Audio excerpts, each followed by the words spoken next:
হেন্সি নামের একটা মেয়ে আর তার বন্ধু গ্র্যান্টকে দেখতে পাই। তারা দুইজন মূলত এখানে একটা সিক্রেট এক্সপেরিমেন্টকে এক্সপোজ করতে এসেছে। তো কিছুক্ষণ পরেই হঠাৎ গ্র্যান্ট দৌড়ে গিয়ে সবার সামনে থেকে একটা ভেড়ার টেস্ট টিউব চুরি করে নিয়ে আসে। মূলত এটার মধ্যে জেনেটিক্যালি মডিফাইড এক ভিন্ন প্রজাতির ভেড়ার বাচ্চা রাখা ছিল।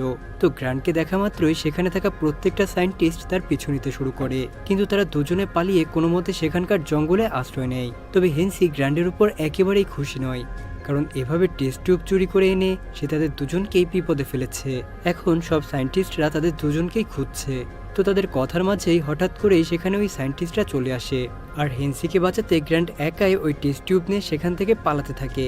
কিন্তু বেচারা কিছু দূর যাওয়ার পরেই হঠাৎ করে আছাড় খেয়ে পড়ে যায়, আর তার হাত থেকে মাটিতে পড়ে ভেঙে গিয়ে সেখান থেকে অদ্ভুত দেখতে একটা ভেড়ার বাচ্চা বেরিয়ে আসে। কিছু না ভেবেই গ্র্যান্ট ওই ভেড়ার বাচ্চাটাকে হাতে তুলে নেয়, আর মুহূর্তের মধ্যেই ভেড়াটা তার কানে কামড় বসিয়ে দেয় আর তার কান পুরো ছিঁড়ে খেয়ে ফেলে। আর এই ভেড়া